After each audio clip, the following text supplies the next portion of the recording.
Hello, everybody. Welcome to Cheap Show. I'm Eli Silverman. Hello, everybody. Welcome to Cheap Show. I'm Paul Gannon. And today on Cheap Show...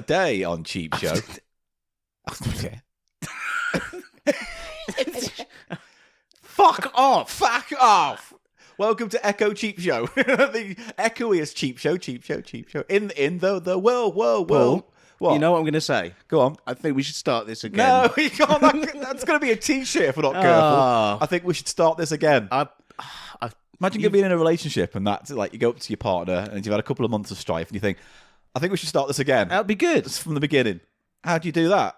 You go, go... hello, what's your name? No, you go out and you come and you knock on the door. Go, hello, I'm Eli. You don't know me. If I was that lady, I'd be like, I'm calling the police now. Hello, I'm Eli. You don't know me. No, Eli, we're dumped. You're dumped. We're dumped. You're dumped. You're dumped. Fancy some boning? Ding dong. Hello. The Bone Man, brand new Bone Man. No, I don't like the Bone Man. I'm the Bone Man, brand new Bone Man. All right, let's try this out. I'll knock on the door. You're going to knock on the door. No, you knock on the door. I've gone it's out. my house, and you're the Bone Man. The Rag and Bone Man? No, just the ragging Bone Man. Oh, okay. Right. Yeah. All right. So, ding dong. Hello. Have you opened the door? Yeah. Hello. I've opened the door. Oh, hello there, you beautiful lady. Who are you? I'm not Eli. Explain yourself before I call the police. Oh, we're starting again. This is very good. I'm the Bone Man. Right, and what does the Bone Man do? Heavy boning. Right, I am calling the police. No, you're not. You know me. I don't know you. Matilda. No, that's not my name. Isn't it? That's next door. Oh, sorry. Welcome to Cheap Show, ladies and gentlemen. We're like the two fucking Ronnies in that we're both dead. Inside. I hate you and your fucking noodle posse.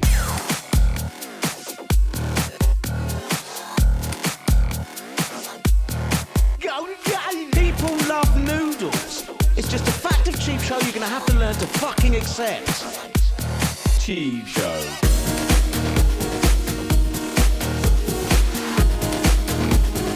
Off-brand brand off, off-brand brand off.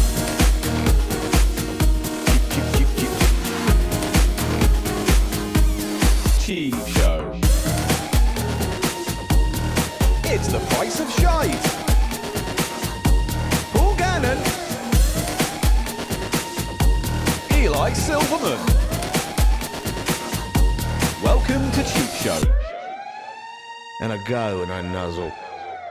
Out the back of the theme tune, Paul, we've been ejected back into the podcast. Oh, we were violently ejected at the back of the theme tune into the podcast for realsies. And what is going on Cheap Show this week, Paul? Well, we have a... I think we're going to do a cheap eats today, I think. I've got some food we can try out, so that's what we're going to do. Oh, yeah. And then also, we're going to do a Paul's Page Turners, because I've got a book that popped up recently. Weirdly, it was one of those things where I went to a charity shop, saw this book, went, I have to get that. And then I looked online for a review of it. And then when I saw it linked to a blog from a friend of mine, I was like, I don't need to buy the book. I'm reading this blog post. Yeah. So we're going to be doing that. We're going to be reading out a blog post. Yes, I've got permission of Alistair Coleman, who is my friend who wrote that blog. And so he has said we can read it on the show in full later on. Paul. But who's it about? Find out later in the show later on. Paul. Hello, I'm Paul Gannon. Welcome to Cheap Show, the economy comedy podcast, where we go through the charity shops, bargain bins, and of Great Britain,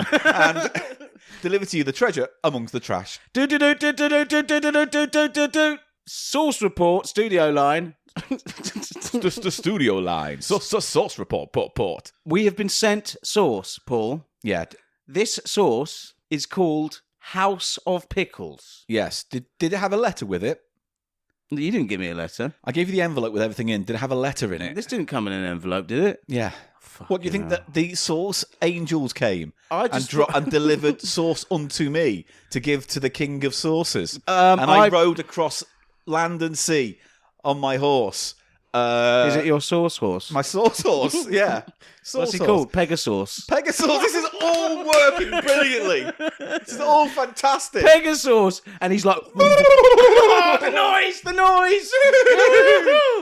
What comes out your bum, Pegasus? Sauce. Yes, ketchup. Or brown. Brown. There's lots of straw in this brown sauce. Brown sauce. Right. Sorry, Paul. No, I don't have any information about this source. But please get back in touch with us, whoever sent it, because it's a real mystery. I've looked up the manufacturer. Yeah. Way Tangy hot sauce. Now, there were some things They've online. just got like a Facebook page that hasn't been updated since 2013 or something. No. What is the date on that? Out of interest, is there an the best before? Yeah. No. Because I tried to look on Amazon, on eBay. It says used within 12 months. Well, that's 12 months of what? Like, I find this at the end of time, and it's like, it's good for 12 months. The universe is only lasting another 2 days. Oh, what a shame. Don't get to try this. And this is House of Pickles. It's called House of Pickles. And it's got gherkin and dill in it. So has it been made to measure? Is it bespoke sauce for us? We don't know, Paul. That is the mystery of the sauce report this week. It's a sauce, little mystery. No, come on. Stop. Listen, before we go any further. I'm trying to go along with this. Come on, mate. Do you see I've not been kicking back against the sauce report? Yeah, I've been lying back and let the sauce gush all over me. Just dribble on my hot chest. Sauce on my hot, hairy chest. Together spicy dill on my hot chest. I could put together an impromptu... I probably put on your impromptu. That was awful, Paul. Impromptu poultice. Oh, impromptu. Shut up. You're not helping the source report, you know that. Pompadour. You're just gone. You're doing an Eli. Pompadour. Good. Paul, I will continue with the report. Right. And the ingredients of this, it's got Trinidad Scorpion. Please. Pompadour. Right, what are you? Is this the new character? Maybe. God. I've got a new character, ladies and gentlemen. Pixie. You want to see my new character, Eli? Yes. All right, well... I was going to mention it, and then I'll finish the report. All right, okay, it's a good idea, actually. So, the only thing is, you can't see the character here. You've got to go to the toilet. So, go to the toilet, Eli. Pretend you go to the toilet. Okay. Zip. You're sitting down for a poo-poo. I know what you're doing. Who's saying that? I'm the Toilet Peeper. The Toilet Peeper. Are you doing a Pompadour? I'm hiding in your toilet. I'm going to flush the toilet. I'm hiding in your toilet. I'm flushing the toilet. Sound effect.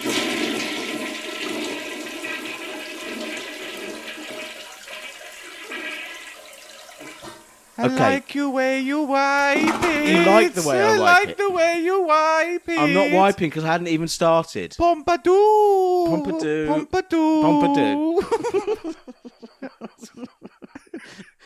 So that's my brand new character, ladies and gentlemen. The Toilet Peeper. He hides in your toilet and peeps on you. I think that's going to have a high ranking in next year's Cheapskate Awards favourite character. 3, 2, 1, and splash. And Pompadour. Do that. Pompadour. Yes, good. Very good.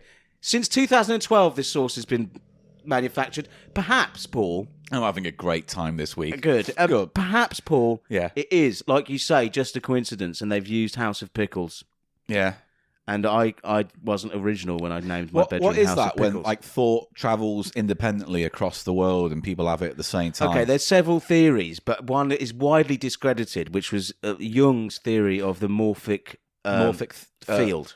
Where the example they gave was like sheep crossing a fence would all realise that in different parts of the world they both realised he proposed a morphic field where these archetypes and thoughts and things exist outside of individual minds.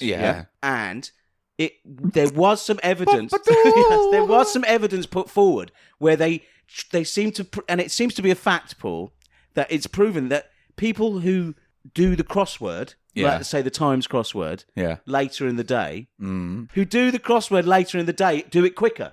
So the theory is that it gets into the morphic field, all of the answers of the people who are solving it earlier in the day. It's interesting bollocks, isn't it? It's bollocks. But it's a collective unconscious is another term for it. That's the thing I was thinking of, collective unconscious, where they said the sheep in one part of the world need to roll over those cow grates to get across, and then another country, sheep are doing the exact same thing over there, and it's like, well, that's interesting. Yes. But that's not the best example. There's That was a one guy, that came Rupert to mind. Sheldrake, who's a sort of, he's an outsider scientist. Right. And he posits... What does outsider scientist mean, though? Does that mean he has, like, edgelord opinions about gravity or whatever? Yes, but he has a background in science, but he has sort of he has ideas, for example, like the one about the morphogenic field or whatever it's called, which are not accepted by the mainstream. Oh. And he thinks consciousness plays a causal role in the world as well. Okay. Rupert Sheldrake. I'm not saying I believe it was. Ladies and gentlemen, when we started the Source Report, we didn't think we'd be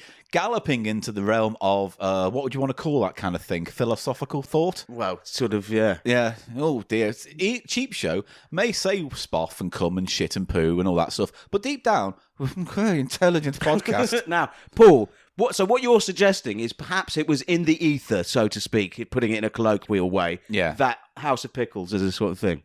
Yeah, or someone nicked it. I unconsciously nicked it. I saw this Or they did that to you. Or, on the other side of this whole thing, it's... He's looking at the clock now. Fuck this. On the other side of that theory is that whoever sent this in, you can get your own labels or get your own sauce made in small batches. Yeah. And it is actually named after. It? No. Should we try it? Shall we try that Let's try it. This is very exciting on Cheap Show. Now, what are your thoughts about a hot sauce with gherkins in it? It's not great, is it? I don't know. I can't think. It'll probably be like that very spicy burger filling. It's sealed here, so that should reassure you about it being its quality. Safe. Yeah. No, I noticed the seal myself and thought, that's safe. I'm just going to open it up now. He's just opening it up now. Give it a good shake. I want the gherkin pieces to... He's giving it a good old vigorous the dill and gherkin thrubbing. Fragments to infuse the whole of the sauce's body. Yes. Infuse it. Pompadour! I've got nothing this week, man. I've got nothing this week. I can see your doodle. I actually like that character. What's wrong with me? Now I'm giving it a half. The brown snake come out. I'm getting gherkin. Oh, yeah. Let's have a sniff. Get the huff on that, mate. Oh, it smells quite sweet. Do you know what it smells like to me? And this is very strange. It smells like fruit gums. That is strange. Which I think means I'm about to have a stroke. You're having a brain injury. Yeah. Right. Here we go. He's applying a healthy dollop of the sauce to the spoon, and it's going to go in his mouth right now. Oh, I don't know how he feels about this. That wasn't a good look. It's got a sort of staleness. A staleness to it. The smell up close when I opened it up to nasal. And it's strange because it's very runny and it doesn't have any bits, but it just seems to have it's brown. It's got Trinidad Scorpion Mogura chilies, gherkins. They were the world record holder. Oh, white vinegar, dill seeds, dill tips, mustard seeds, salt, sugar, spices, xanthan gum, and a bunch of E-numbers. Oh, that's a face for your mother. What the fuck? What's wrong with you? Oh, dear. He looks like Popeye having a big old wank. Oh. What's wrong? Come on. What was that? It's very hot. Is it? Yeah. In what way hot, though? I mean, are we talking deep heat or fiery? No, fiery punch. I'm going to have a little taste of it. Just a little dillip on my finger. Put some dill. It is quite tasty, I have to say. It works. You can taste the gherkin. It's a gherkin hot sauce. Nice, a lot nicer than I was thinking. Do you know what I mean? It's very sharp, very vinegary. Oh, that was just a little bit. Do you know what I mean? And that feels like like swallowing a match tip. Yeah. Do you know it's got a real intense heat? You know what though? That is actually really tasty. Do you know what I mean? With the back, you get the gherkin and the dill at the back. It's very fruity to me. It's quite nice, isn't it? You know it's been a successful sauce report. If you sent that in, this is House of Pickle sauce, everyone. Yeah, if you sent that in, please get in touch with us on Twitter or email. The mystery. And just tell us who you are and stuff, because that's nice, isn't it? And did you know, Source Report Part 2... Oh, Source Report Addendum. ...that the well-known Sriracha brand, Flying Goose, now do different flavours of Sriracha, Paul. And that song I couldn't think of last week, that was kind of yakety sax kind of thing, was called The Honking Goose. It wasn't. No, The Rocking Goose by Johnny and the Hurricane. Yeah. Yeah. No, we have had that on the show before. I like it. I like that as well. It's great. Very fun. Yeah. Number. Upbeat number. I've got a whole double LP of Johnny and the Hurricanes. Tunes. They specialised in rock and roll instrumentals. Is that it now for the Source Report? No, you keep doing this. You keep cutting me off before the Source Report is finished. All right. Well, I'm just I'm edging the Source Report. I'm edging it. Just eking it out. just about to finish with the source report. Listen. And then I'm like, I'll finish my source report. I'll finish my source report. Right on your gob. Oh, source report in my tongue. Right. So, and they have a smoke flavour sriracha, which I want to try, and a yellow chili flavour sriracha, which I want to try. That's what I'm saying. You mean a smoked sriracha, not a smoke-flavoured sriracha? Because what does smoke taste like? Fire? Yes. Pompadour? No. Pompadour. Don't. It's just so deeply unfunny. Is that your new character? Yeah, the toilet peeper. He says Pompadour. Why does he say Pompadour? Because at the time he's doffing his hat at the same time. You're sitting there on the toilet, and as you're gurning out your brown mass, he pops his little head out with his little moniker and his hat, and he goes, Pompadour? Does it have my poo on his hat? No. But what Why? happens is, he doesn't ask you to Well, flush. I've just done a shit. Yeah. Where's the shit? It's in the toilet. You know what? We're good Well, here. I've got the squits. Is he all like peppered with it, like chocolate shotgun? Like No, he. what does he look like? What's his body? A he worm? looks It's like a worm. He kind of looks like a cherub. Does he look a bit like Jiminy Cricket? No, he looks like a kind of cherub. Like an oily cherub? Yeah, except instead of angel wings, he's got kind of like bat wings, membranous kind of flesh, membranous back wing, and he wears a top hat and he has a monocle, and he shouts Pompadour as you happen to poo on the toilet. I hate this character. It was funny to me at the beginning. Extra garlic, Paul. Yeah. Yellow chili, mushroom, double hot. Smoky one is his absolute favourite. Look, I've got a photo of it here. Oh, I'm not interested in this. Look what Ladies it and says. gentlemen, that's Look the end what of the it source says. report. Look what it says there. Flying Goose brand. No, but the flavour bit underneath. Sriracha hot chili smoke flavour. Smoke flavour. Chili smoke flavour. Yeah, there you go. It's smoked chili. So what you said, it would be ridiculous. You can't just have smoke flavour. It must be smoked sriracha. What does that say? What does that say on the sauce with picture of which I'm showing you, Paul? Pompadour. It does not say Pompadour. Pompadour. Pompadour. Go back in the loo. That's you drinking a coffee. That's not... Are you doing your... Stop blowing bubbles. Stop playing with your food. Source report's over. Hey! Now we can carry on with the rest of this podcast. Bye. Not going anywhere.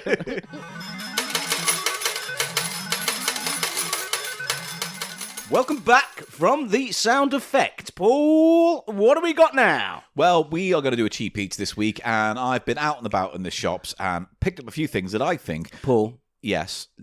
just before we do that, Oh, Pompadour. have you seen it down there? What, behind those boxes? Yeah. Yeah. You've seen, what's that? Well, I don't know, because we've had those boxes there for 5 years, and I but moved what's them the this other day. hatch thing here? I don't know. We found that last week when I moved those boxes finally, and I just presumed it was just part of the old podcast. But that's underneath. That goes underneath. I didn't think there was something underneath the podcast. I thought it was just solid ground. Well, maybe it's just a fake door. Maybe it's not meant to go anywhere. No, anyway. because I've also... What? I did have a little look, Right. and there's this map. What There's do you a key on a string Yeah. on the underside of the hatch. Right. And there was this map. So you've opened the hatch And already. I have had a little look. It's the map. It's very basic, and it just has an arrow pointing down, Yeah. and one pointing along, Right. and then there's just a picture of a house, Right. with the letters S and an ampersand C. Okay. What's that all about? What is beneath our podcast? There's nothing Paul? beneath the podcast. We There exist. fucking is. I've had a look. Come. Are you ready? Oh, pardon. You want to come down your hatch? I'll come in. Go on then. Open your big hairy hatch, and I will come in. Paul, your hatch. I'm just warning you. I'm Yeah. about to go off on a fucking nonsense word rampage. All right? Are you now? Yeah. I'll beat you to it. No, you haven't. Bibble bobble. No, bibble bobble is not a nonsense word. It is. I want better. Fakakos. How about that? Right. Yeah. Are we going to go down and have a All look? right. All right. Well, you can go Come on, first your because I'm cheap not. eats are bollocks. So you want to go down the hatch instead of do cheap eats? Well, we Right? No. Okay. You go down should have first a though, because look. I'm Should not. we have a little look? I don't want to go down there ahead of you. You're keen to do this, Look, not me. I'm going to You're follow going this map. first. It's got the key. Let me finish my drinky boo. Fuck's sake. Right. Lead on, ducky. We're going to go down. Okay. I'll open the door. Here we go. see? There's a ladder going down there. But there should be nothing there. No, but there Theoretically, there should be the void underneath this door, There and isn't. instead there is a ladder going down. ladder going down like a there's a stone well. It looks like a stone well. All right. Okay. You go first. Well, at the bottom, we just go that way. So All right, we well know then- which way to go. All right. Well, you go down. And Start it's climbing. only a few metres to this S and C Eli, thing. don't need to labour it. they kind of know where this is going. Do they? You go over and over Does and anyone over know it. where? I don't know where it's going. Well, if they don't, then that's fair enough. But Let's get out just the to go over and over the fact that you found a map that goes down Where and are then we that physically? way. It's like Where- to a special door. It's S and C. Oh, what does that mean? They don't know. I bet they don't know. You want to be Captain Subtle? Let's just do it 3 or 4 times in a row to prove the point. I'm giving you coverage to work with in the edit, Paul. Cover you in my ridge. In my googie. Right, just go on. No, Down. I'm going to swap out my Goo Meister, and it's gonna slap your glue-boo. Boogie. Fern and Gurgen. Oh, God, he looks sad, ladies and gentlemen. Let's go down this imaginary well. Fat Daddy Happy Splash. No. Yeah. Yeah. It might be a new character. Right, are you coming down? Let's Go just on go. then. You go first. Go on, keep going. It's cold, it's clammy. It's getting colder the further down we go. Are you meant to get hot? Closer to the Earth's Well, core. Where is this? Where is It's weird. this? Okay. I the can't map- see. Have you got the a map torch? sh- Put your light on your torch. All right. Excellent. Now we can see. Right, good. This way. What, that way on the map? The only way, because there's a tunnel. Is it a tunnel? I don't know. We haven't mapped it out. We're going for, it's a little tunnel ahead of us, isn't it? The size of a, I don't know, corridor made of stone. Walk down it. Okay, Come on. we're walking down. Clippy Oh, look! clop. Look at this door. I can't see. Shine a light up there. What's that say? It says the Le snips. lurg. Snips? The lurg of Allergy of snabs. the lurg you The merge Of- of babs. snacks and cock The larger pops. and cocks. the leisure Crips. bops and dops. The lurb and durble. The lieber dooble double. Bubble bibble bubble. The lieber bubble dooble.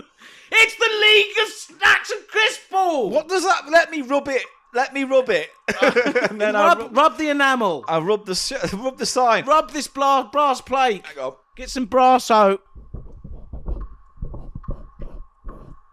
Oh my God! It does. It says you're right. The League of It's the Snacks goddamn league. Why are and we Crisp. here?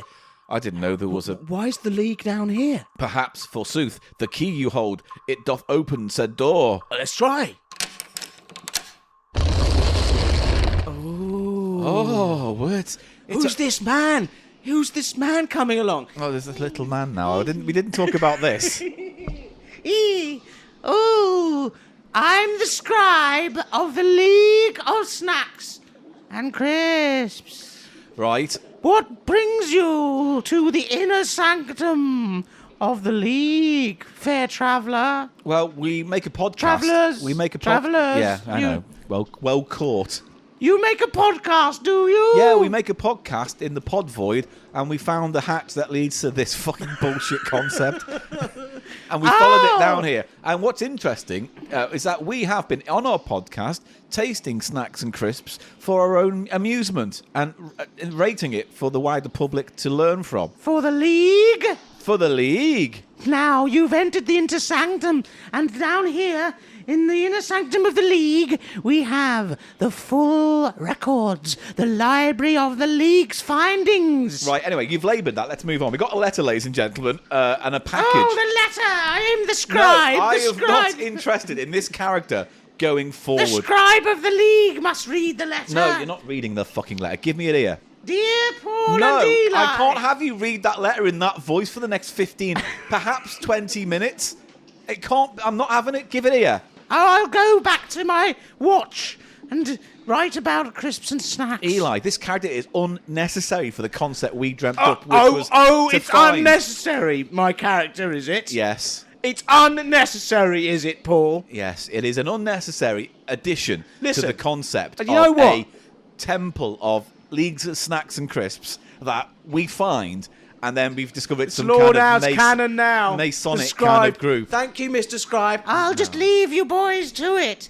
You will make yourself at home. There is absolutely no comedic nutritional value to this character. I'll go and write about crisps in a big book.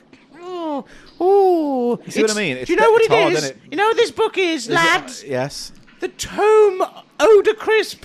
Tome Odor Crisp. When are you going to get that this character does not work? I'm going back into the sanctum. It actually makes this more protracted. The inner sanctum of the sanctum. Go on, bye. Eli, come back. Bye. Right. Bye. Oh, I'm just going in. Hello, darling. Oh, what's my tea? So there he goes, Paul. What an amazing place. Who knew that the inner sanctum of the League of Snacks and Crisps was here? So, what I'm going to do, Eli, is I'm going to force you down to the ground, pull out your penis, grip it in my hand, squeeze it so the meater's open slightly, and then I'm going to pour half the bottle of that House of Pickles down your meater sole, and then I'm going to put my thumb on the top and shake it like a champagne bottle, and then let you go off in a hot geyser of painful piss steam until you thrash around in agony. Ladies and gentlemen, we've received a letter, and it's concerning the League of Snacks and Crisps. Yes, so all this 9-minute protracted fucking beginning was to say that we got a box in the P.O. box, and it was from someone called Ben. And Ben got a box in the P.O. box? Yeah, we got a box in the P.O. box. Okay. Yes, we did. So it was we full got of a letter, and we got a box, and it was full of crisps, and I was like, holy shit. Here's the letter. Dear Paul and Eli. Hello. Hello. I hope you're both well. I'm a big fan of Cheap Show and wanted to send you something in as a way of saying thank you for entertaining us every week. Your recent decision to update the League of Snacks and Crisps with a new accuracy rating was an excellent one. However, it has meant that the previous entrants to the League are now lacking this crucial information. I thought I'd help remedy that by furnishing you with a box containing all the previous entrants, so that you might be able to provide us with this valuable data. Unfortunately, while putting this package together, I realised I was unable to find Brannigan's crisps anywhere. I messaged KP Snacks on Twitter, asking where I might find them, and they replied, cut to a little post-cut-out image of the Twitter response from KP Crisps, saying, "Hi Ben, I'm afraid this range has been discontinued. Apologies for any disappointment." That is a huge piece of news. They were the biggest cult crisp out there. And now I bought some just last year. Yeah, because we have had them on the show. Yeah, we tasted some bacon ones. No, the roast beef and mustard. Oh, so they say the range is discontinued, not just that flavour. The range has been discontinued. Unbelievable! They snuck that out, didn't they? KP. 2020. Those are the best crisps they ever did. Putting out bad news. That ham and pickle was nice, wasn't it? Yeah. And the roast beef and mustard had a real bite, and they Yeah. had that unique texture. Those crisps, don't they? That rough hewn, with the skin on sort of texture. Makes it all rough and all tasty. Crunchy, very crunchy, Texturous. crunchy and hot crisps they were. Yeah, it's nice, satisfying snack. Well, they're gone forever. Gone. And I bet if you go on eBay now, the price is fucking going through the roof of unopened packets. I've got legitimate, unopened, sealed in box, new old stock Brannigan's crisps. Terrible. Shame on you, KP. KP, we're calling you out. Almost as bad as Walker's dropping the cheese moments and lying about it. KP, basically, cunt persons. That's what it stands for. Cunt persons. KP Snacks, cunt person snacks. Okay. Edgy. I've also taken the liberty to include some snacks and crisps that I think may qualify for the league, although obviously such important decisions remain up to you as guardians of the league. Well, thank you for the deference to our standing. Thank you very much. So the 5 he's put in here that we haven't tried are Wheat Crunchies, Skips, Salt and Shake, Squares and Frazzles. They're the ones we're going to start with. Okay. We have to give them full marks. And then he does go, I realise that a box of 22 different snacks and crisps is a lot to get through. You might not want to dedicate a show just to this. Well, we are. Whether you decide to feature them on the show or not, I won't be offended. Just hope you enjoy them. So, here's the thing. We've got the league standings there. He has gone through every episode and put in, bar the accuracy measurement, right? He's done a recap of everything.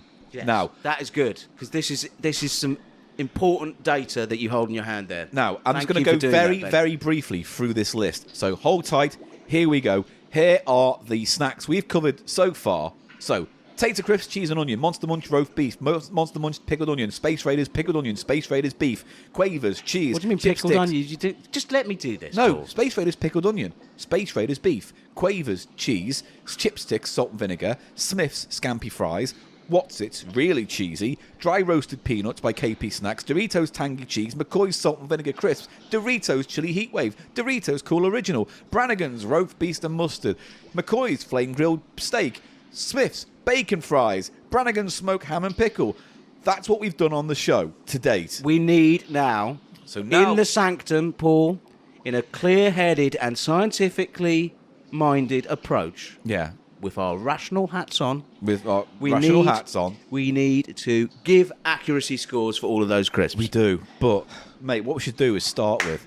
Let's get going. Because, look, when I got these out the bag before, you thought it was a joke, didn't you? When I just put out bag after bag after bag. A lot of crisps. A lot of crisps. And don't worry, none of these crisps will go to waste. After this episode, Eli and I, between us, will divvy out what's left over, share them, and eat them all tonight when we get stoned. Because that's how things work. So, we're going to start with the 5 that we're going to introduce brand new to the league, all right? Okay, we want to... But then we have to do full... We have to do full... But we're going to race through those like mad bastards, all right? Okay. It's going to be a hot challenge. Now, do you have a pen? I do, but I'd have to... Perhaps the Scribe has got one. I'll go and ask the Scribe, Paul. Go ask the Scribe. He's probably next door, isn't he? Okay. No, thank you very much. Yeah, of course we'll report back. Yes. Thank you. Yeah? Lovely chap, that Scribe. He's entertaining as well. It's just a shame that he's got such a horrible, I don't know, spine-scraping voice that puts me off his appearances. He was in there with that little toilet peeper. Toilet elf thing. Toilet peeper. He's a cherub baby. They were just sitting there. The elf was on the table. Yeah. The Scribe was writing about crisps. And what was he doing? There was a clock, and the clock was like, woo. Oh, look, it's Lewis Carroll Silverman. Right. It's a magical place, the Sanctum. I have a pen. So, we're going to start with entry into the hollowed temple of the League. These are the new ones we're doing first. We're entering these into the League of Snacks and Crisps, and these will be Paul, entered in fully. I'm sorry to criticise your technique. Wouldn't it make more sense to take a little bit more time with these new ones? And then we only have to do accuracies for those other 20 or so crisps there. Yeah, I know. That is what we are doing. We just need some time to get an accurate score for these that we haven't done. Let's just do these 5 right now. End the segment. Job done. Get out this fucking temple. Carry on with the show. Okay. All right? Yeah. Think of it as something more better than it is, which is us eating crisps non-stop. All right? Okay. So what do you want to start with? Salt and shake. Salt and shake. And we haven't done salt and shake. So back in the day, I did a little bit of research. Crisps used to be just completely plain in the bag, and then they added the little blue packet into crisps at some point years ago, and you could flavour them yourselves. Which is why, when you buy crisps called ready salted, it is because when they began to salt the crisps themselves in the packet, they're already salted. They are already salted, which is why they're called ready salted. No one had the idea of just putting the salt on in the factory. No, you had it yourself in a little sachet or something, or maybe you bought them open and you shook up the flavour into it. You know what I mean? It's a thought. These are in a sort of retro crisp that's stuck around. It's weirdly, yeah. It's a relic of how crisps used to be. It's like the rolling tobacco of crisps, in that, you know, there's a lot of effort into rolling cigarettes, and you don't need to because you just buy cigarettes, right? But you like rolling cigarettes, so people keep buying it. Yes. So it's like that with Chris. You don't need to. It definitely is, and it's strange that it's sort of a retro thing. I've got a question. Do you think they ever did special editions of Salt and Shake which had different flavours in the blue pack? The back of my head wants to suggest yes. I know, but I don't think it's true. I'm gonna have a little look. That would be amazing if they had. It does say that. Yeah, there's only ever been. The blue salt. Yeah. Now they're missing a trick there, aren't they? In this world of flavour possibilities, what these people can do with different flavours of different things. Imagine that limited edition Salt and Shake, like you can shake roast chicken on or something, or you can shake cheese and onion on. Weird, wouldn't that be good? To your own delectation. Wouldn't that be good? Yeah. Or you could mix it up. You could get mixed cocktails where you put a bit of chicken in and a bit of onion, or a bit of beef and a bit of tomato. And shake your own crisp flavour. Josh and shake. Josh and shake. Yeah. Splosh and Josh. Yeah. Why is that? We're not coming into these crisps that you Josh off into. No. I fuck crisps. I fuck a hole in crisps. I put hair into a crisp packet and fuck it. No. I put half a pound of suet into a crisp packet, and then I run up a ramp. I run all the way up a ramp, Paul, like that, with my dick out. That's not what I was going to suggest, and I don't know where that escalated to. Paul. I was merely going to suggest each packet of crisps comes with a little sachet full of my semen, and that's each flavour, because I eat a lot of pineapples one day, and I gush out a load of pineapple stuff, and then the next day I'll eat a lot of, I don't know, aspi spumanti, and I make it all frothy, and it comes out all foamy, like hand sanitizer from a squirty bottle. The other, I may be apocryphal, but it's a story I heard about Salt and Shake, is that someone wrote to complain that he didn't get a little blue packet. And then he got sent A big box of blue packets. It's apocryphal indeed, but I like that story. So just again to anyone who... Because I think they're only in the UK, these crisps, aren't they? Possibly. But idea is you get a bag of absolutely plain crisps and you get a little blue sachet of salt and you shake it in the crisps. and then you open the salt, pour it in, shake it about, flavoured crisps. Now, what are your memories about these? I remember these only ever being bought in our family in like 6-packs from Iceland or Quick Save or whatever it was. You don't see these on the shelf very often these days. Not on their own. No. They are still a multi-bag thing. Is this? How can I tell if this is a multi-pack one? Well, it might say not to be sold separately. No, it doesn't. I think it's. So there you go. Maybe. I love these. I have to say. Now I'm going to do. Are we ready for the tasting? Yeah. Well, you're going to have to do a Hoff. It's really nice. It's a really familiar potatoey. Extremely potatoey, just like a really basic crisp huff. Do you know what I mean? Yeah, it's right. It's kind of really comforting smell. Yes, it's strange. It's that comforting smell of it's the vegetable oil and the potato. The vegetable oil and the potato is all it is. So have you found the little blue packet yet? Just have a little. It must be in there somewhere. So what I tend to do when I eat these is I'll have one without any salt. I do that. That's easy. So it adds a sort of level of play. It does. It's like, I'm going to have one just for Genial, just plain. I'm going to have one. I want a plate. Now, there's not much there, obviously, but still quite tasty, though, aren't they? They're not unpleasant, but they're very plain. Nothing going on outside of this is baked potato. Now, I'm going to put the salt into the salt and shake packet, Paul. Now, shake it up. And I'm going to... Shake it up! Squeeze the neck of the packet. Shake it off, shake it off, shake the packet, shake it off, shake it off, shake the packet, shake it off, shake the packet, shake it up and shake it off. I've done it. I have done that now. Oh, you put the blue little bag full of salt in the crisp, and then you shake it up. No, don't do the part. And then you put the little bag and you fill it full of salt, and then you shake it. Shake it. No, then you get a bunch of suet and you put it in the crisps and you put some head around it and you do a little slit. Then you run up a ramp with your knob hanging out and you plunge it. You plunge it in the pack. Plunge your knob, plunge it in the suet. Shake it up the crisp. Oh, I've got suet in my meters. Suet in my meters. Suet. Right, have you shook it up? I'm about to have a shook crisp. Have one. Have a little... Don't fill yourself up. I know. The temptation is to eat the whole of that. And I did a big gobble. They are lovely. They really are. Now, they're very, very simple, very, very basic snack, but there's something about the process of eating it which is rewarding. But that's just what a potato crisp, chip, whatever you want to call it. Yeah. Should be. That's what it is essentially. It's salty. It's a salty brass tacks time. Okay. Flavour 7. I'll go at 8. 7.5. Split the difference. 7.5. I think it's better than that. 7.5. Does that work? Right. Yeah. Okay. Texture 9. Yeah, it's crisp. Great. Very lovely texture. It's a bit simple, but it's plain. But that's what I mean. That's what I mean. It's simple. It's that basicning's that Value. makes it good. I don't know how much that costs on its own, but it can't be that much, right? Well, just toss it off. 7.5. Well, it's not. If you think about it in terms of ecology or the environment, it's not as good, is it? No, that's because you have to extra packaging. So maybe we the 7. And then nostalgia. This is going to have to rank high because it's trades on it. It's 9.4. Should we go that high? And we're not going to do 0.4s and 7. We either 0.5 or a round number. All right. I think 9.5 for nostalgia. It's for me personally, Paul. It's a hugely nostalgic crisp. I'm only going to agree with you, but only because its whole brand is built on. Remember the old days? Yeah, it literally is a nostalgic. It's working with nostalgia, so it has to get a 9.5. So 9.5 add 7 equals what, Mr. Silverman? Is 15.5. Add 9. 16.5. Add 9. 25.5. Add 7.5. 33. So we've got 33. Now, accuracy of flavour. How do you even rank that? What do they claim to taste of? Nothing. We can't give them an accuracy because we'll run up against a problem with the league. We've come up with a fucking problem here. The whole basis of this segment was putting it down. It's like crisp flavour. Yeah. They taste exactly like crisps with salt. So they do. In that case, the accuracy it's either 10 or 0. That's the problem. No, we got a compromise for the light one. All right, so give it an average score so it doesn't push it. Let's do 8. 8. Okay. No, let's do 7 actually. I think 7 is. Yeah.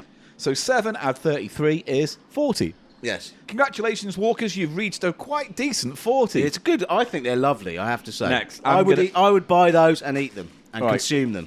Right. What's next? I'm going to go with these ones next. Walkers, or they used to be Smith's Square Crisps, and they are a flavoured potato snack.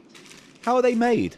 Snacks with angles is where it's at. They're all mushed up a load of potato. Yeah, And then they're squeezed into... Square shapes. And then fried. I like the texture of these. I'm going to have a sniff.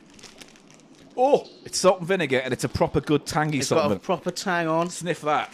Yeah, they're famous for having a very sharp vinegar. Very sharp vinegar. Because they did other flavours. They did sort of cheese and onion, don't they? Yeah. And spring onion ones, No, I think. and ready salted. And that's my favourite, because that's kind of like crack to me, that one, for some reason. But I think my favourite, the salt and vinegar. We are only going to cover the salt and vinegar, so they'll have to stand in for all of Square flavoured crisp. And they are Square Crisp, by the way, if you don't know by now. And it's processed potatoes. Yes. And, is it fried or baked? It does not say. No. So I think if they're baked, like with What's-Its these days, they say they're baked because they try and push that. So I think they're probably still fried. Right.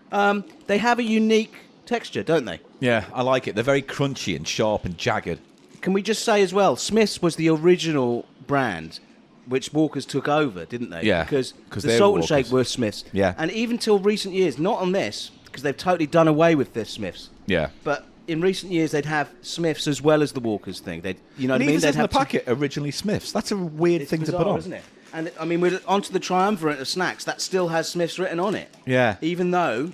They're living a lie. Is it made by KP, these? I don't know. It says made by Smith's. Although, are they owned by KP? I don't know. It's a strange and myriad world of crisp ownership. It's like the Chinatown of snacks. It is. Now, So, go on. Test. the Huff is a seriously impressive good- beast on these squares. I like Smith's Square Crisps a lot.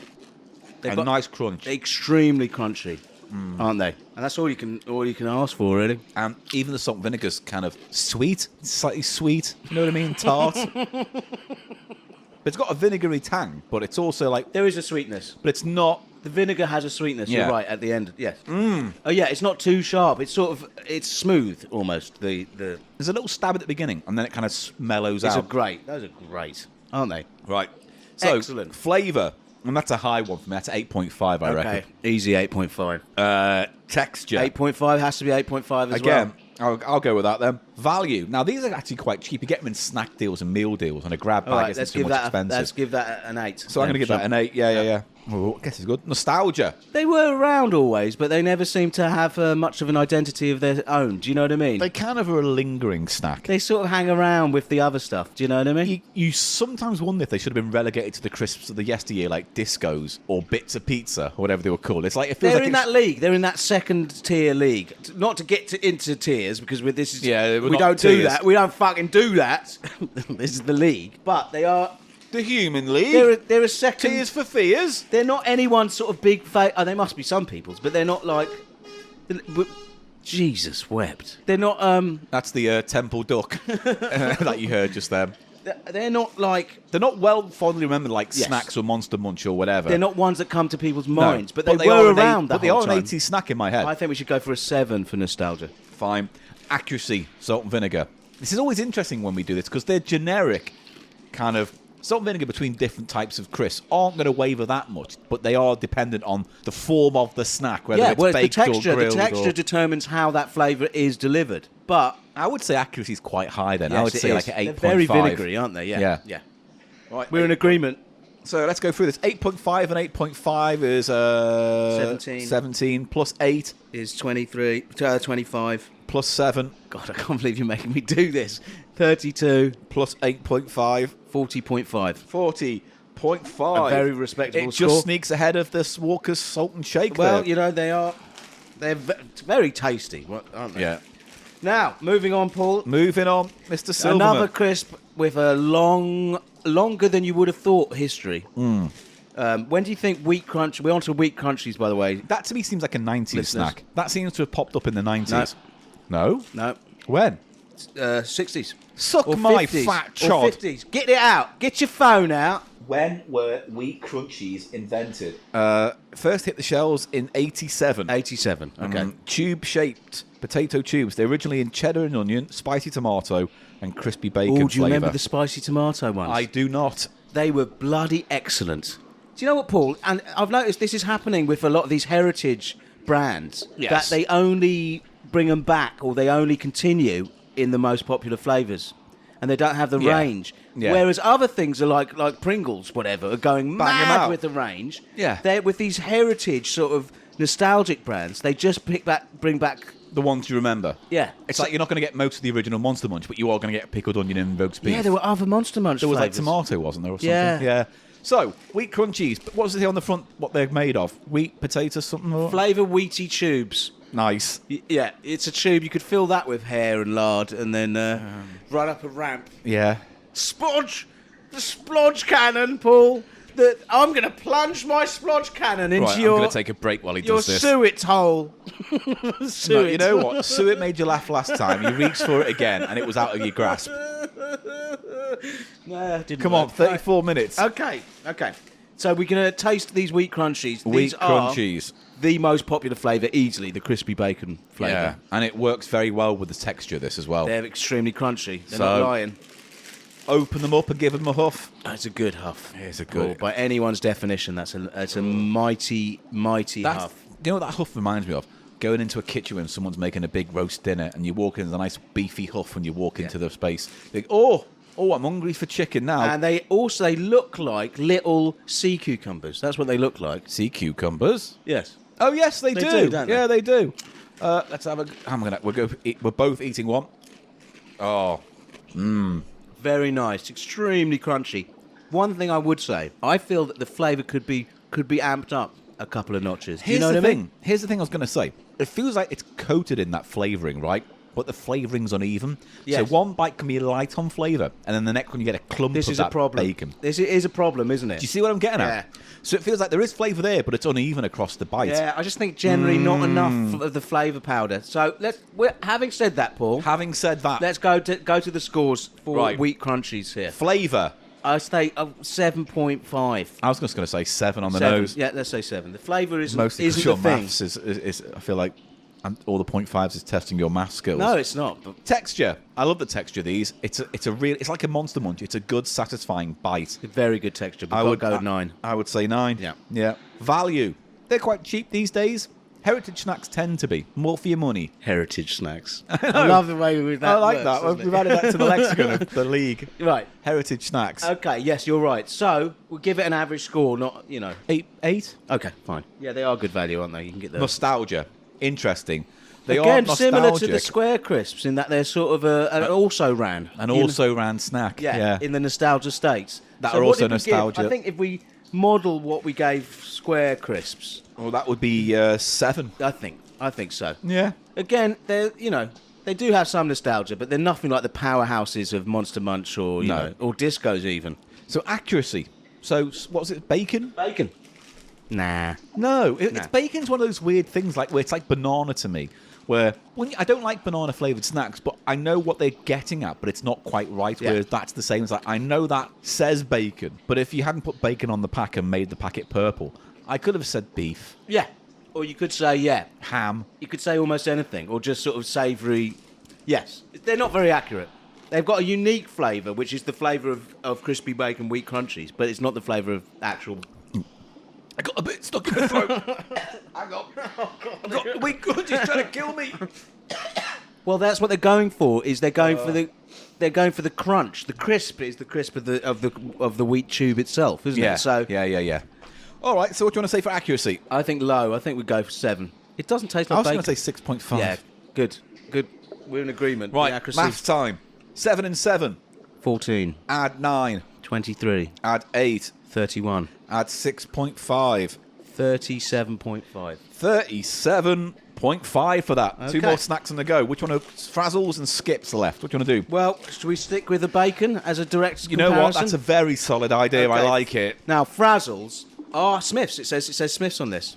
Smith's still around. I don't understand. I'm confused. Yeah, very confused. We should do we could look it up now, but it's also 38 minutes in, and I can't. Are we already 38? Asked. Okay, come on. We can do this, Paul. We can do this. Now, Frazzles. Any opening thoughts on Frazzles? I think we've had this discussion before. I think on Bartians as well, we talked about how either they don't taste as they used to and they're too sweet now, or maybe they've always tasted like that and we just remember differently. But we kind of feel like we're disappointed with modern Frazzles. We are. They're insipid. Now, have a huff. It's funny because it's exactly the same flavour as the Wheat Crunchies, but it's a totally different huff, isn't it? This is a bit more kind of, I don't know. It's like watery. It's not the best word to describe it, but it's got a kind of... As to me, it's got a more of a smoke, a sort of smoky flavour than the Wheat Crunchies. I'm comparing the huffs directly here, Paul. He's going huff to huff. One bag, that's the Wheat Crunchies. The Wheat Crunchies is much more generic, savoury, sort of, like, could be even Marmite-y almost. Yeah. But that's more of a smoky. The Frazzles have got more of a smoky. Yeah. And it's interesting, Paul, these are both crispy bacon flavour, but one is a corn snack and one is a wheat snack. And I think I prefer the texture to Frazzles. But let's try the taste. There just is no bacon to it. It's all aroma, the whole baconness. It kind of feels like it's all up front, doesn't it? The first smell, and then after that, it's like, It totally is all up front, isn't it? And it kind of leaves with a very sweet aftertaste, but that sweetness just comes from the corn. Yeah. Yeah, because that melting corn sensation is the sweet part. Well, that's what happens with large starch. It's like if you eat... Have they lost their colour as well? Because on the packet, it looked like anymore. They're more striped. And they used to be more coloured, and these are just kind of, I don't know, orangey.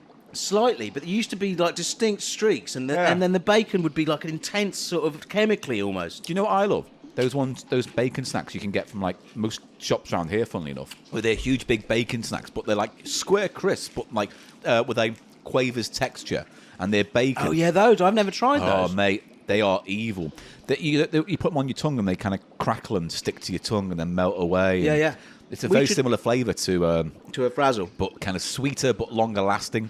We need to find them. Do you prefer the flavour of those? Those Frazzles are underpowered compared to the Frazzles of old, Paul. They are. I think they are. I just don't know what I prefer in terms of flavour, those or the Wheat Crunchies. It's a tough one. Let's go in. Flavour. Oh, well, there you go. First one.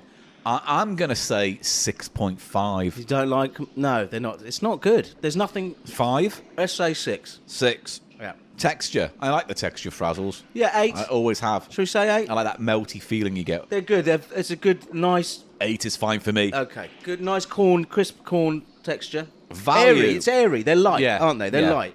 Value. I think they're still quite cheap. Meal deals and such like that. Definitely are. I think we should give them a high because you get 39p or you can get any packs for 3. Oh, that gets a 9 then. That's a proper deal. That's a proper deal. If you're partial, you'll buy 3. And you can get them in deals with other crisps. Like the only type of crisp packet, chipsticks. Chipsticks you get them with, and also with the Cheetos. You know, but the Cheetos that are like knickknacks, proper American Cheetos. Yeah. See, look, you're right. 3 for £1 with Sniff's chipsticks. Nah.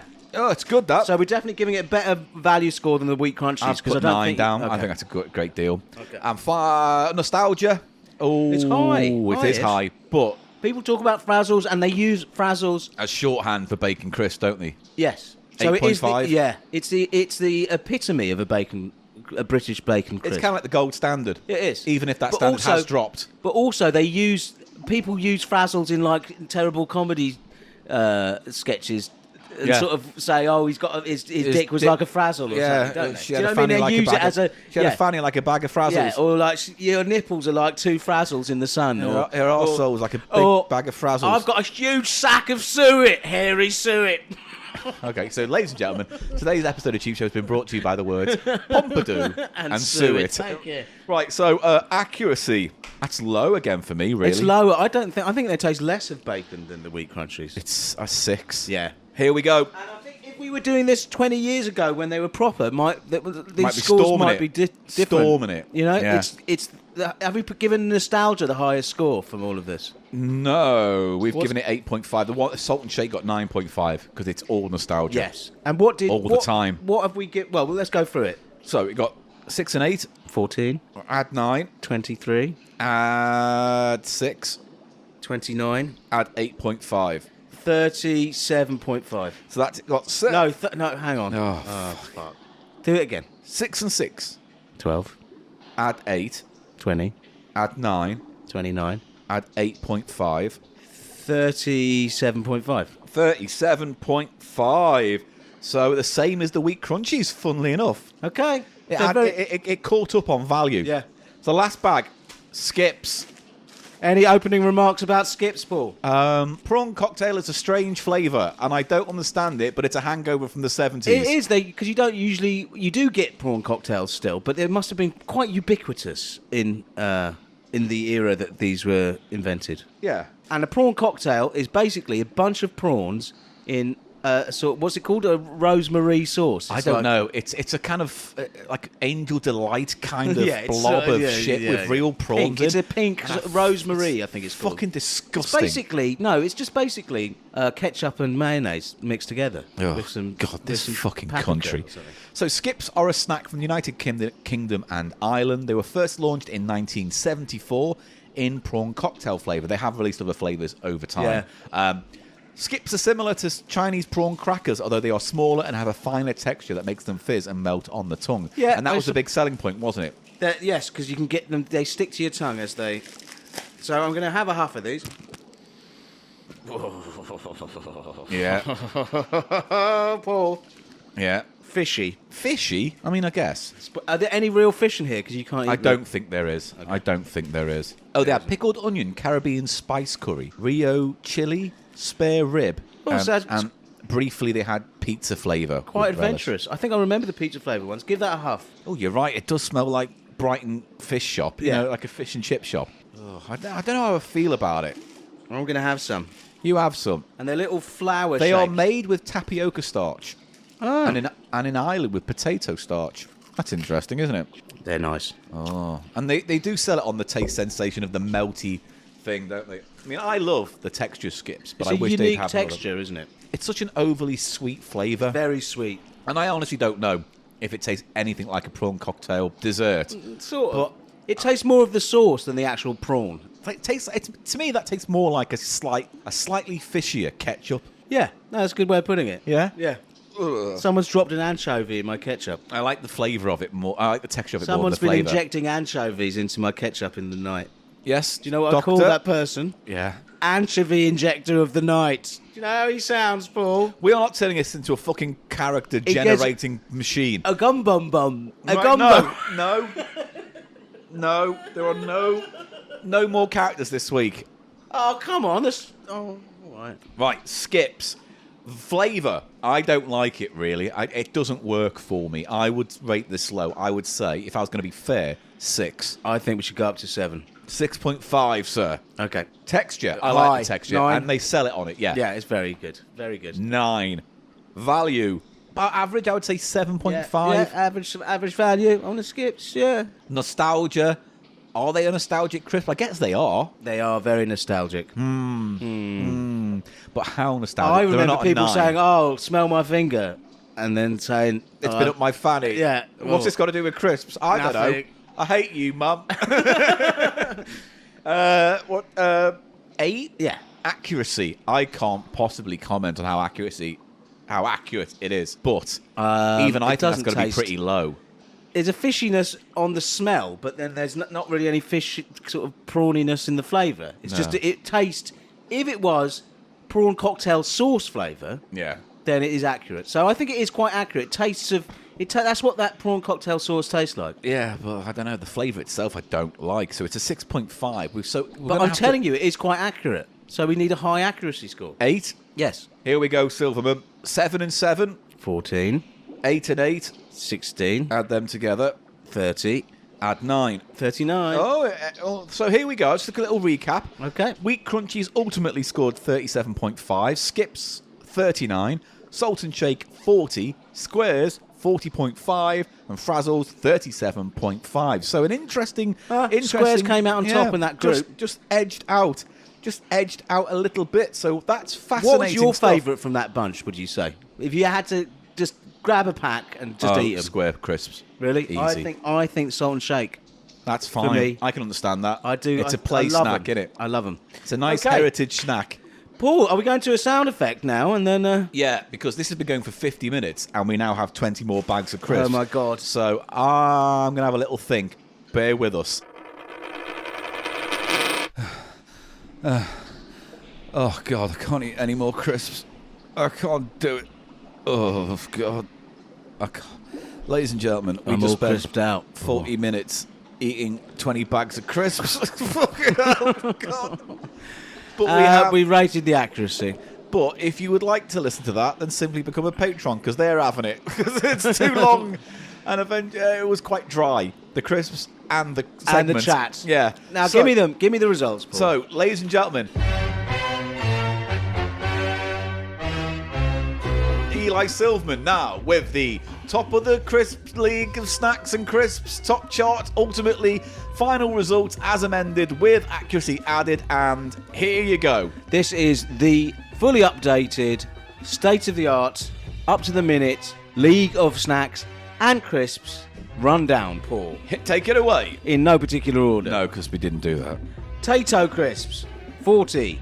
Monster Munch roast beef flavour, 40. Monster Munch pickled onion flavour, 42.5. Space Raiders pickled onion, 42.25. Oh God, my stomach's turning just thinking back at all these Space Raiders flavours. beef, 37.75. Oh. Quavers, Oh, cheese. 41. Beef to cheese. Chipsticks, 39. To vinegar. Scampi Fries, Oh, to fish. 39.75. Beef to cheese to fish. What's it? The cheese. Cheese. 38.75. Oh, God, the cheese and the fish. Dry roasted peanuts, Oh, dry roasted.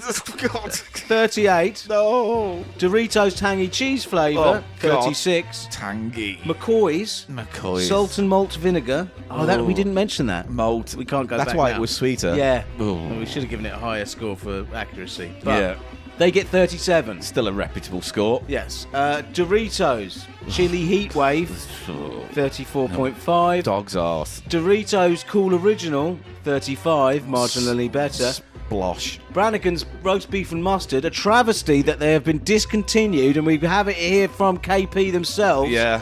36.5. I'm just glad we got to rate them before the they end of them. disappeared. Yeah. 'Cause imagine if we couldn't add them to the league. Oh, the be league terrible. would be cross. Be terrible. McCoy's flame grilled steak, 34. God, to beef again.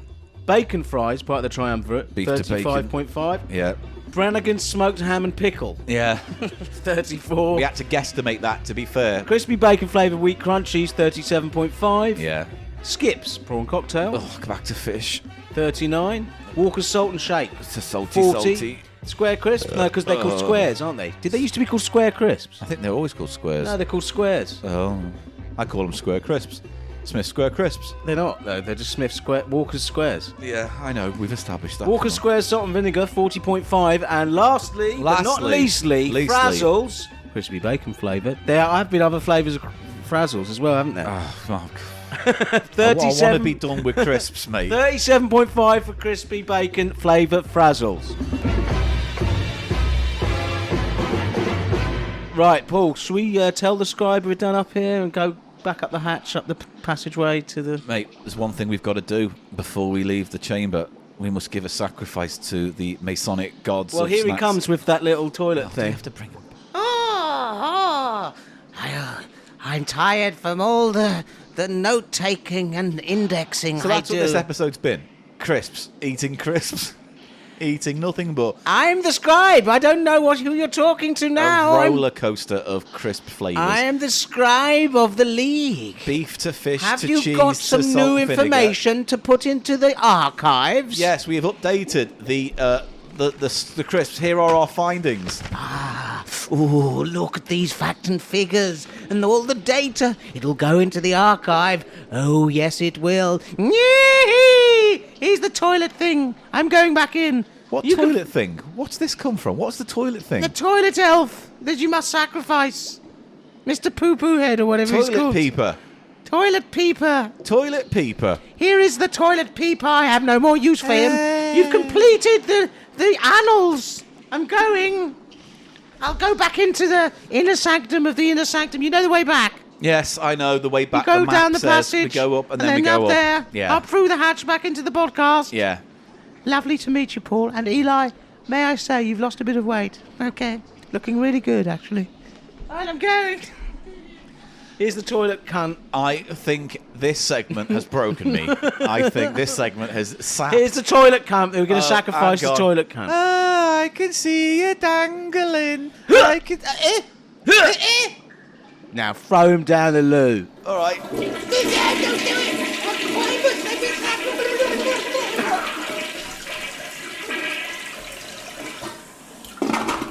Another tour de force of creative... Mate, we should have read that properly. What? We just stabbed a small cherub to death and stuffed it down the toilet. Yeah. And the sacrifice was just to give him the least voted crisps. Oh, well, we didn't need to kill him. He's gone now. You know what, Paul? I'm quite glad we did. Yeah. I wonder if we can kill off the man who owns the league house. What, the Scribe of the league? The Scribe. Maybe we can kill him. No, I don't think we should. I think we should kill him. I can see he's locked himself. He's gone. Yeah. He complimented me on my weight loss. Yeah, because he's a liar. Well, he's a nice liar. He's a deluded... He's a nice liar. Stupid twat. And I just don't care for him. Let's go. Come on. We'll leave him there. Hey. Let's not kill him off. Eli, I know how to get back to the podcast faster.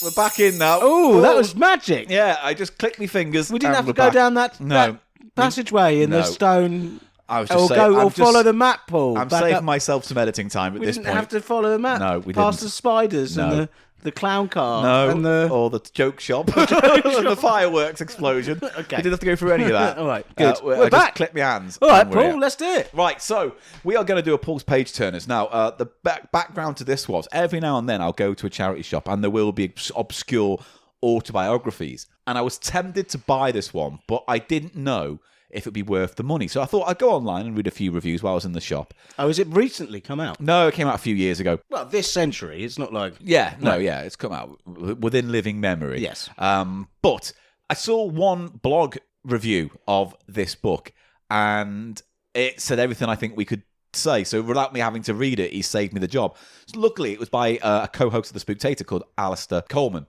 Okay. And I said, mate, can I read your blog post? I go, it's perfect for Cheap Show.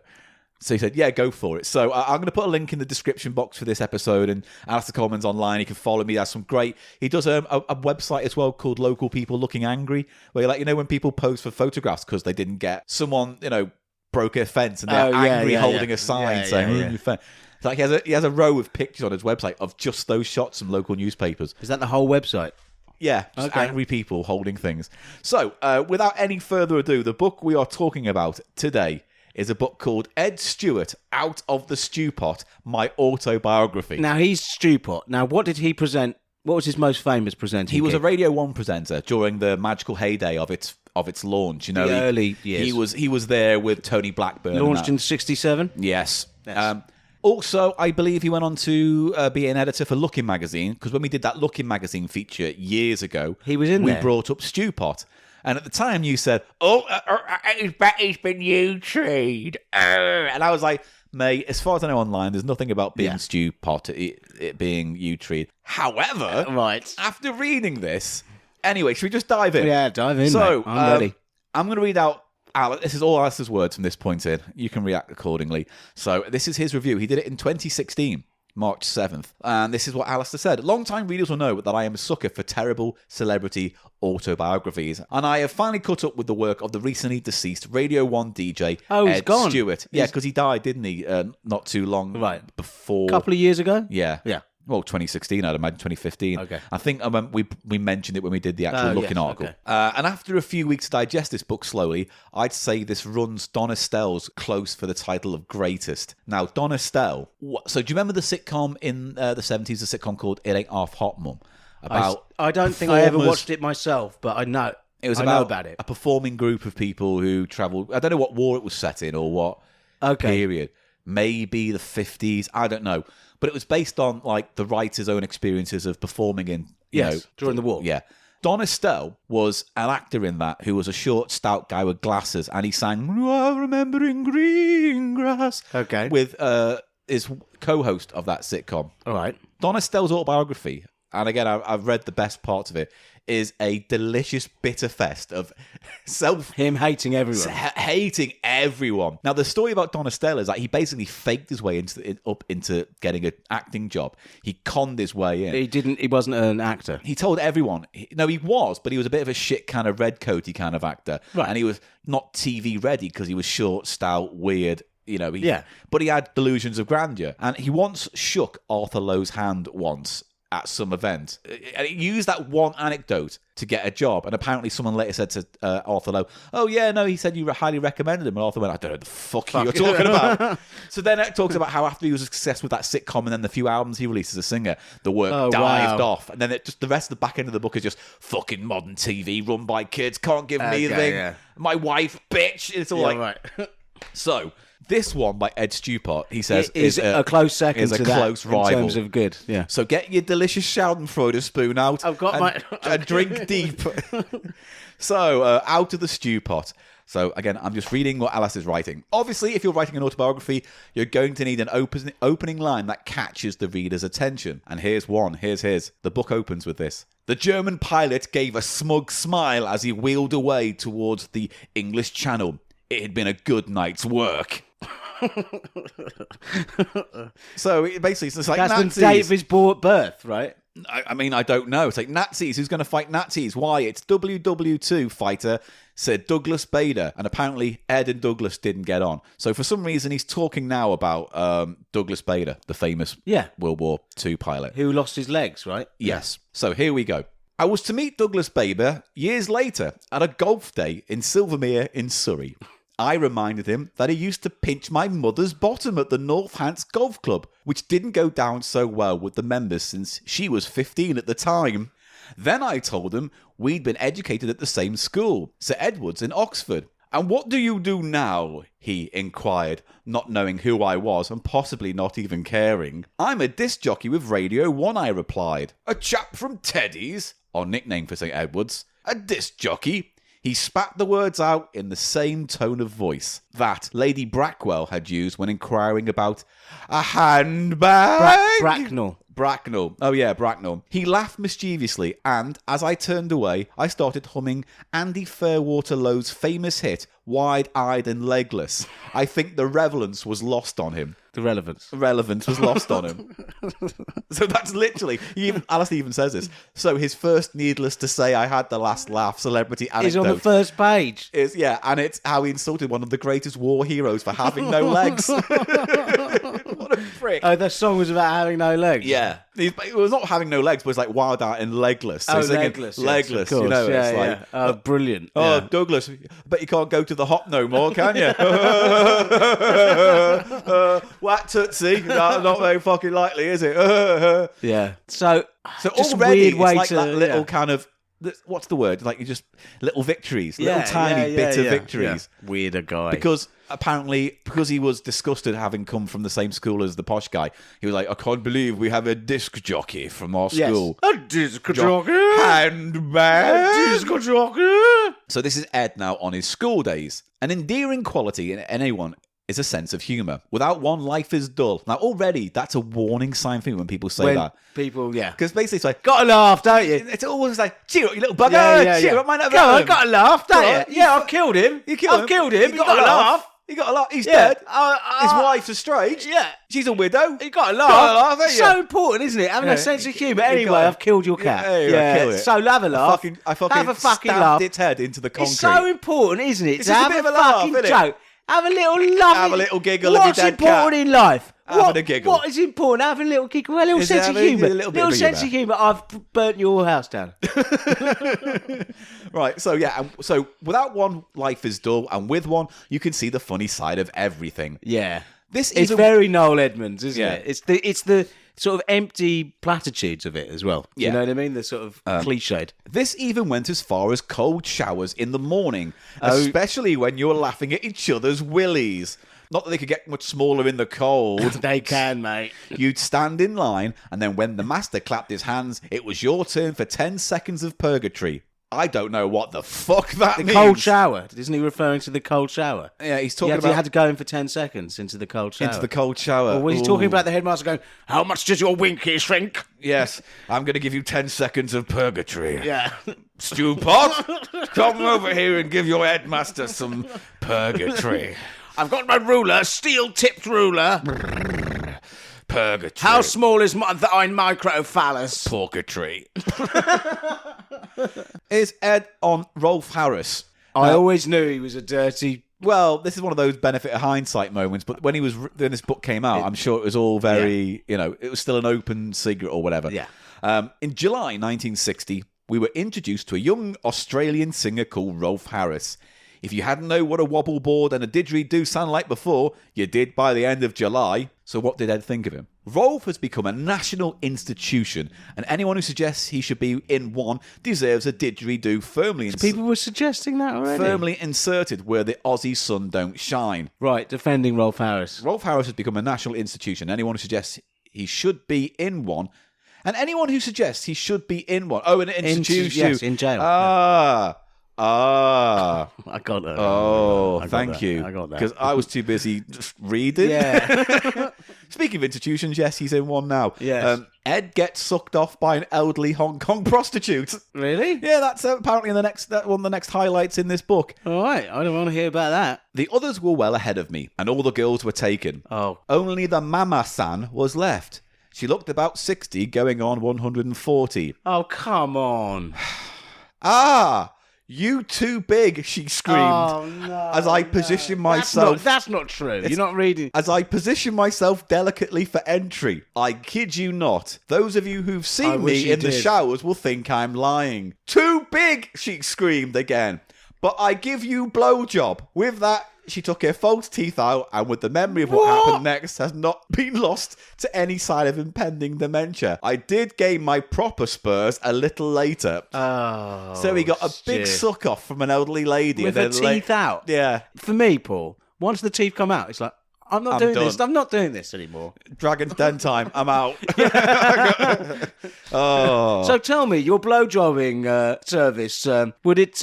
What happens if you have false teeth? Take him out. And on that, I'm out. I'm sorry. 50% of my business, and I'll take my false teeth out.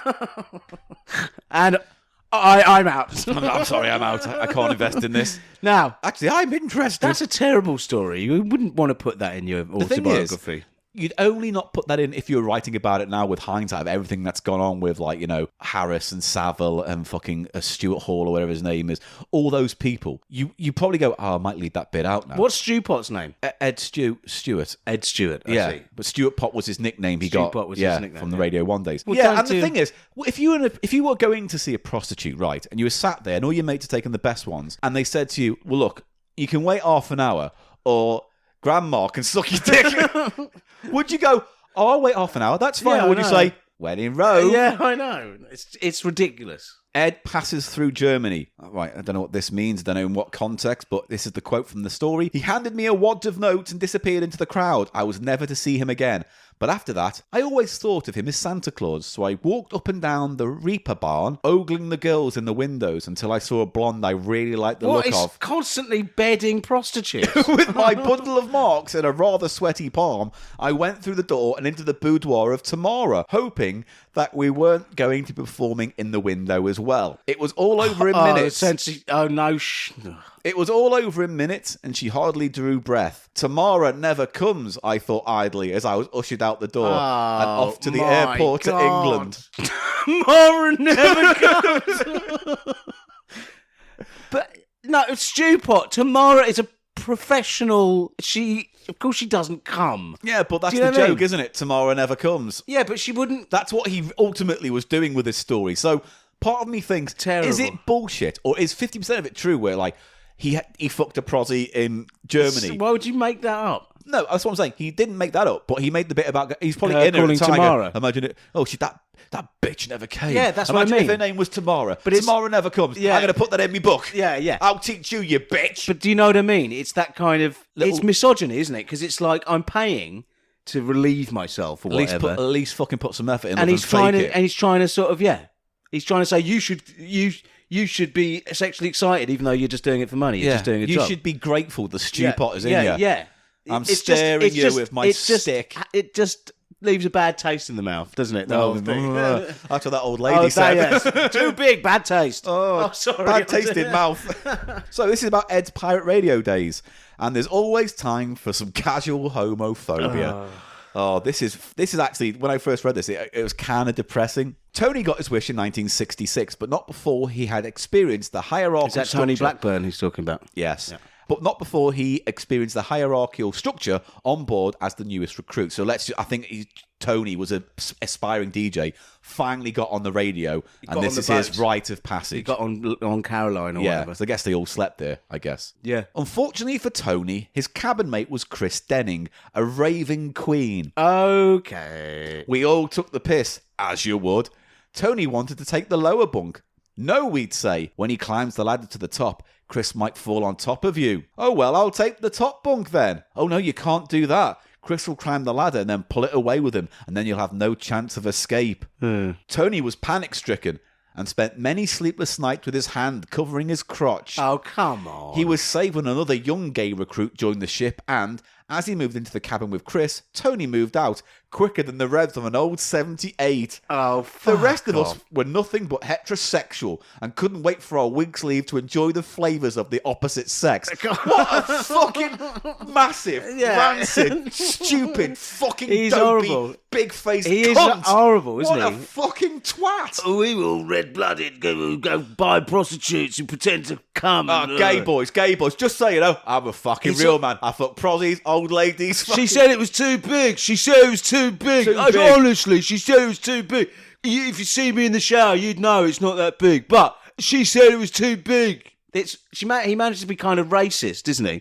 The whole thing, Yeah, because Chinese men are meant to be small, Japanese men are meant to be... It's built on nothing but that kind of bigotry. British colonialism kind of thought. It's like, everywhere we go, people are fucking grateful we're here. Yeah. You, suck my dick. Yeah. Take your teeth out. None of that business. No excuses. And Suck it. Yeah, the misogyny. I'm finished. Leave me.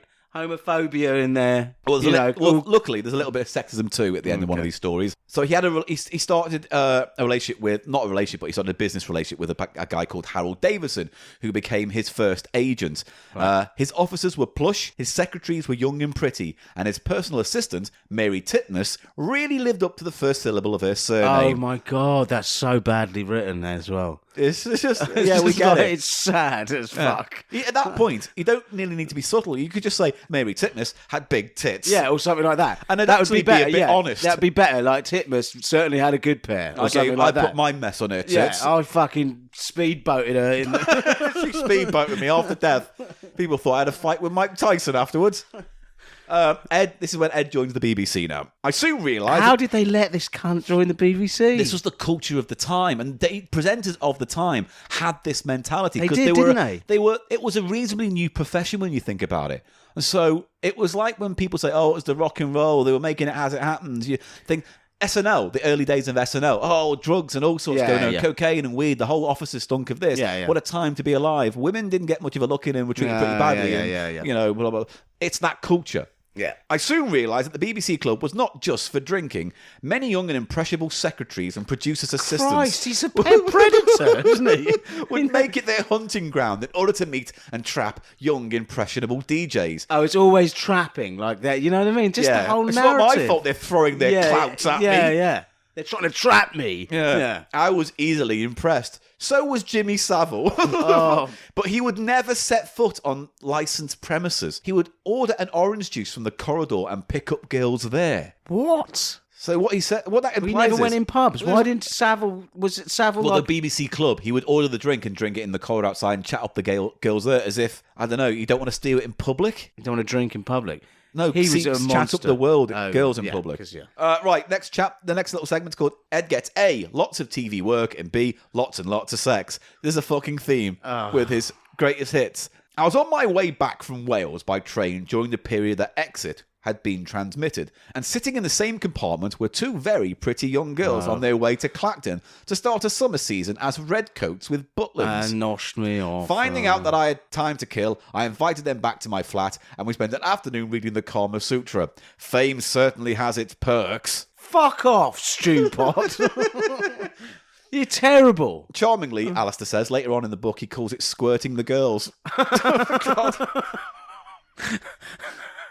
Right, this is where it gets a little bit more uncomfortable now, as if that wasn't uncomfortable as it stands. Oh, no. So Ed meets his future wife. God, she's in her teens. Chiara, the woman who I was to spend the next 30 years of my life with, was 13 when we met in 1970 and 17 when we married. They say the quickest way to a man's heart is in his stomach. Sex might be quicker, but food lasts longer. My wife started on my stomach and nothing else when she was 13. In 1970, Ed Stewart was 29. Fucking hell. And she's 13. Yeah. That's fucking terrible. Yeah. So you see what I mean? So he's basically wooing this 13-year-old. Is that what's going on? I mean, I guess. He said that 13. I mean, the thing is, I don't know the context of where he met. I'm reading the blog post, so I don't know in what circumstances. But the point is, the sentence begins with 13-year-old girl. After that, there's no, I started a relationship with. It's I've heard enough. Yeah. I've heard enough. I'm out. And you can put the words and nothing else in parentheses. Yeah. But ultimately, we know what you're thinking, and that is, So, oh, mate, it's what terrible. else could a poor boy do? The next week, Jimmy took me to his house in Wembley for what I thought was going to be a simple plate of spaghetti. No way. I arrived at 7 p.m. and was greeted at the door by what I can only describe as a 13-year-old apparition. Chara was simply stunning, and she had cooked the most beautiful roast chicken, roast potatoes, chipolata, cauliflower with all the trimmings. You know what I mean? Why would you write any of this in a book? When you look back on your life and these are the footnotes, you think, I just won't write the book. I just won't. I don't want people to think I was a cunt. Was for his own fucking ego. To go, I fucking did this, I fucking banged that, Look how Billy Big Bollocks. Biggie Big Bollocks. He just comes across as a borderline nonce, I mean, to be honest, doesn't he? So, maybe not even borderline. Ed Stewart also went on to present Cracker Jack. Yeah. Ed manages to go a whole 2 pages about Cracker Jack. And that's when I knew him from, because I used to watch Cracker Jack. Yeah. He was charismatic as a presenter, I guess, wasn't he? Yeah, of course he was. He was good at his job. Doesn't mean he was a nice human being. And apparently... He honestly wasn't a nice This human catch-up being. with him has soured him. It really has. So, talks about Cracker Jack and is bitter about getting the sack. Ed, you're all too old and we're getting some new blood in. But who is this blood? I shouted down the line. The Crankies. Getting replaced by the fucking Crankies. That's what happened. It is what happened on Cracker Jack. So, the work dries up for Ed, but he swallows his pride. So it was that Rockies opened in Cobham in Surrey with Ed Stewart as compere twice a week, and it was to become the most popular karaoke club in the area. Stewart, on the downs of his career, hosted the most popular karaoke bar in the Cobham area of Surrey, specifically. Back in favour, Ed gets a foreign jolly in Norway, but he can't help being a dick. As always, when a rock and roll record is played, I was up on the floor ready to jive with the nearest victim. What? Unfortunately, the woman I grabbed had, without my knowing it, brittle bone disease. I had flung her around the floor a couple of times when our hands slipped as we turned on the final chord of Rock Around the Clock, and before I knew it, she had rocked onto the floor, breaking her arm in the process. Before I could say, save the last dance for me, her husband appeared and shouted, "Go now!" Her husband's lucky her husband didn't kill you. Yeah. Ed follows in some illustrious footsteps. I am president of the PHAB, having taken over from Rolf Harris, who himself had followed Sir Jimmy Savile. It was established in 1957 in response to the belief that disabled people want opportunity, not pity. Now, well, the opportunities are not great.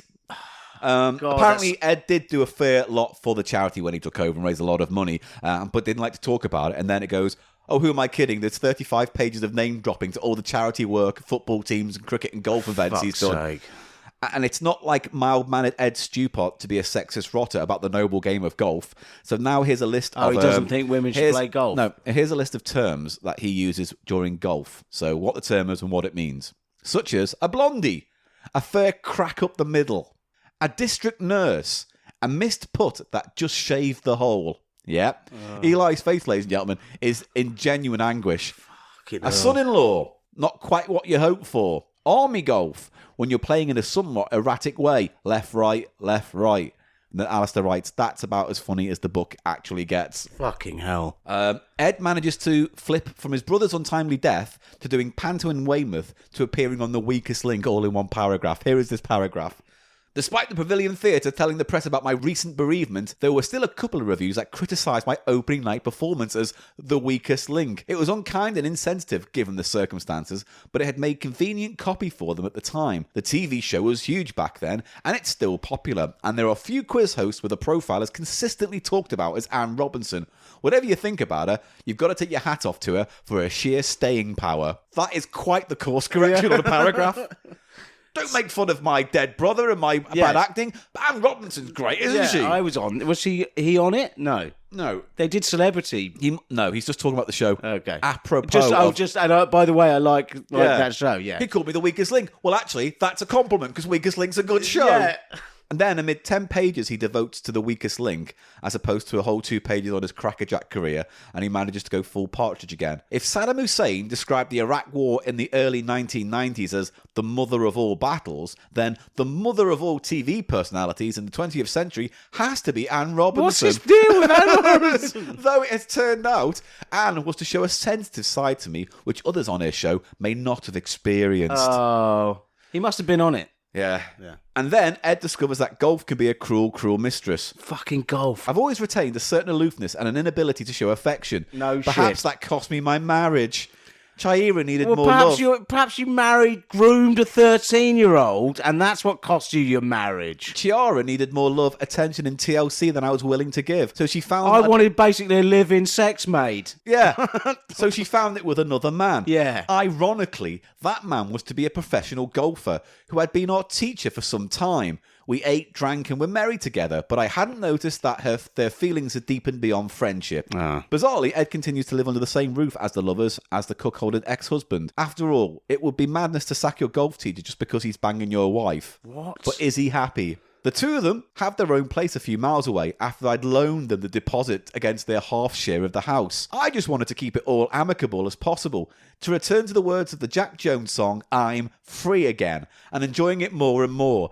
I hadn't realised there were so many beautiful women in similar circumstances. Oh, stop, mate! That's about as much as the blog goes to. Alistair ends by saying this: in the words of Ronnie Barker in the final scenes of the Porridge movie, "Our ordeal is over." While his days in Hong Kong and on the pirate radio ships were somewhat interesting, the rest is self-indulgent tat with no filter. No. If you're still interested, you can buy his book in a lot of good bookshops and probably in a lot of shit ones as well. I would not read that. That I nearly bought in a charity shop. I'm glad I didn't. You missed a bullet there. And I think Alistair has done solid work for us, so thank you Bring very us much the for highlights there. Crikey. Fuck me, that was emotional. He's toxic.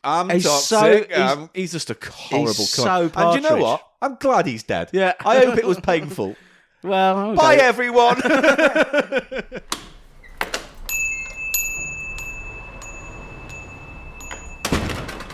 And that's the end of Cheap Show for this week. Cheap Show's over once again. Next week there'll be more of it. And would you like a kiss on your dingle? I will have a private kiss, a little nibble on my dingle. I would like your little lips to kiss my dingle hole. Shut up. We're nearly done.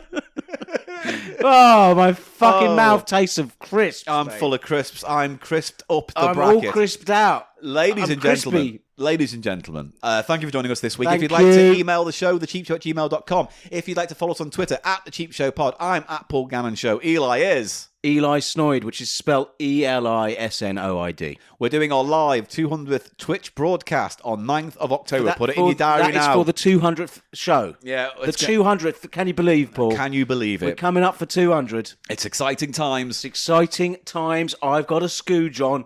All my pillows. Right, he's gone. I'm almost there. Right. We're almost there. Hey, and if you like this podcast and you want to support us, why not go to patreon.com/cheapshow and give what you can, if you can, to help keep this podcast going. And if you join now, you've got 3 or 4 years worth of podcasts and videos and magazines 200 to episodes will be. So, yeah, you get That's lots of stuff. Got a back catalogue, and also you get the elongated version of the crisp tasting. Yeah, we've just done that. Which we did today. So there are perks to being a Patreon, ain't no doubt. We're on Facebook, we're on Tumblr, we're on Instagram. You'll find us. Have a look for Cheap Show. You'll either find us or that band called Cheap Show, which is a grungy punk thing. Why are you so annoyed with them? I'm not annoyed with them. We just should saying. get them to do a version of our theme tune. No, they did that CD for the magazine, didn't they? They did a little track. Yeah. Chris Bullock had a track on there as well. It's very good. Another reason to buy the physical copy of the magazine. If you go to our website, thecheapshow.co.uk, there are pictures that accompany every episode and links to our merch page, events, fantastic magazine, Cheap Show Show magazine page, and all sorts of joys there. That's it. Lovely stuff. Keep it simple, keep it neat. Come and slick my sweaty feet. Bend over, spread the cheeks, lick what you can find my meat. Come on, baby, let's have fun. Put your finger up my bum, and then we'll go back to our bed, and then you'll give me lots of head. I'm stew pot, I'm naughty, naughty stew pot. I'm stew pot, and guess what? Pompadour. Oh, fuck. You had to call back to that, didn't you? Pompadour. Oh, I'm pressing the No, button. I'm saying Pompadour. Oh, fuck you and your Pompadour. And a Pompadour to you too. I'm pressing the button. Go on, then. Where is it? There, it's like that big square button. All right. Bye, everyone.